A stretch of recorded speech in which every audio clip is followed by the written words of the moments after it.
Us from his secured bunker. He's Director of Education Policy at the Show Me Institute. Good morning, Mike McShane. Hey, good morning, McGraw. How are you? We're doing good. Talk about this Amendment 3. First of all, explain this one. What is Amendment 3? Yeah, absolutely. So it's going to be on the ballot here in a couple weeks, and what it essentially is going to do is create a 60-cent per pack cigarette tax, which is going to go to fund early childhood education. It's also going to create an additional 67-cent tax on what are called wholesale cigarettes. So these are cigarettes that are not made by the big tobacco companies, made by smaller tobacco companies.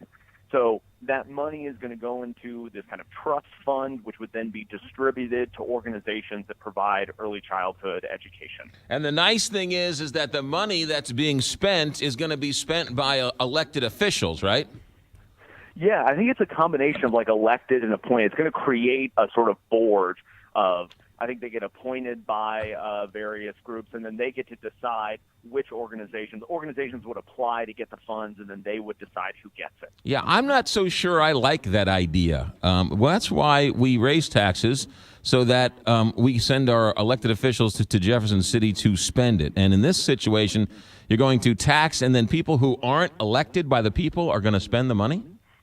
Yeah, so it's like, it's sort of ups and downs of it, right? So in one level, I sort of admire the people who designed this, trying to keep this program outside of the sort of educational establishment, right? Because everybody is going to want to get their hands on this big pot of money. So the idea of kind of keeping it separate, but I think you're exactly right. The question is, how accountable is this board to voters? You know, there's language in the bill or in the amendment that sort of says funds will be distributed, quote unquote, equitably, right? Well, a lot hinges on that. And if you think about our debates in K-12, you know, we've been arguing for decades about what it means to equitably distribute those funds. And this body is going to have the ability to do that. So, yeah, I mean, I think there's lots of questions about how exactly will this money be distributed? How accountable are these people if we don't like the way that it's being distributed? So, yeah, lots of lingering questions about this. Also, I find it interesting that this is funded by the tobacco company, and they want to put a bigger tax on different tobacco products in which they're not manufacturing. Yes, this has been the big sort of story, has been the politics of this, where you have a cigarette tax that is backed by tobacco companies and opposed by the American Cancer Society, which is not something you see every day. But, I mean, when you see that piece of the 67 cents, so that 67-cent advantage that small tobacco has exists because those companies were not a part of the master settlement back in 1998 with, 49 attorneys general, of which Missouri was one of them. So, I mean, part of this, it does seem pretty clear, is trying to eliminate that advantage that small tobacco companies have in Missouri right now. Well, I know that's really funny, though, but that's if widget company number A says, hey, our competition wasn't sued, so let's write a bill that puts them on equal footing because we got sued and we have to pay more money. Yes, exactly. Yeah. Has the Show Me Institute come out? You guys are a nonpartisan agency, so you guys don't endorse one way or the other, right? Exactly. So I released an analysis that's available on our website a couple weeks ago called The Good, the Bad, and the Ugly. Because I think that, look, there are some parts of this plan that are strong. I think it's making funds available to private schools, which is particularly necessary in order to get kids to happen. There are efforts that are being made to shield it from the educational establishment. But then there's also the bad and the ugly, right? So there's lots of these lingering questions. And I think, look, you have the other big question about just tobacco taxes in general. I mean, they're about as regressive of a tax that you can pick. It's going to disproportionately affect the poorest Missourians. So, so we don't come out with positions, but we do have a kind of extended analysis for those who want to make an informed vote. There's also another tobacco initiative on the ballot in which the officials haven't said what happens if both passes, right? Yeah, exactly. So it's a 23-cent tax.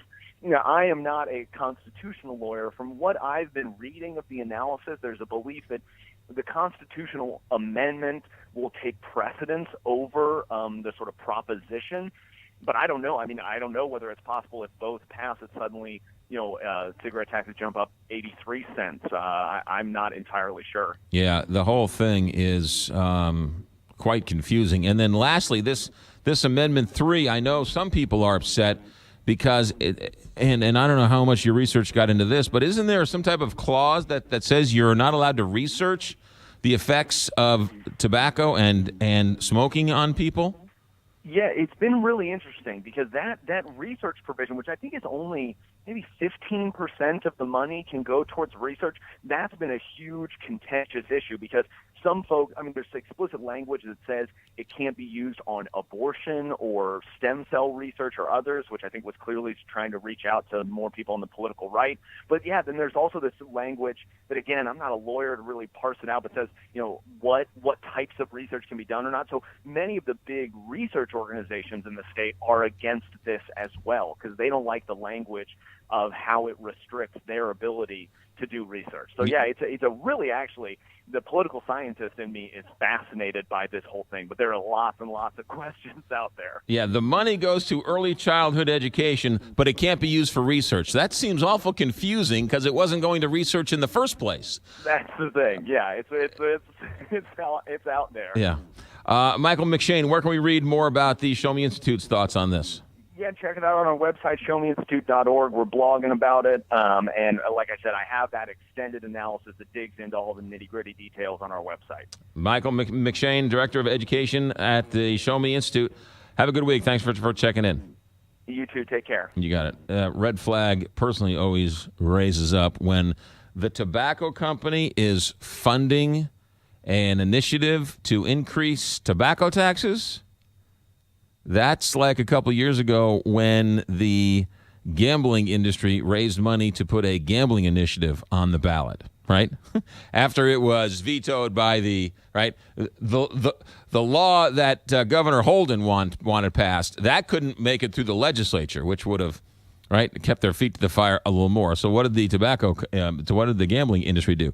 They wrote their own bill, got it on the ballot, got the loss limits taken off. Well, that legislation was passed by the special interests of the gambling industry. But everyone bemoans special interests. Well, you get any more special interest than Big Tobacco writing legislation in which it will be on the ballot, which people will pass to put a higher tax on their competition? When the American Cancer Society is against a cigarette tax, you have to ask yourself why. And when Big Tobacco is funding a tobacco tax on their own product, you have to ask the question, why? 845, Big 550, KTRS. We're going to be giving away some blues tickets.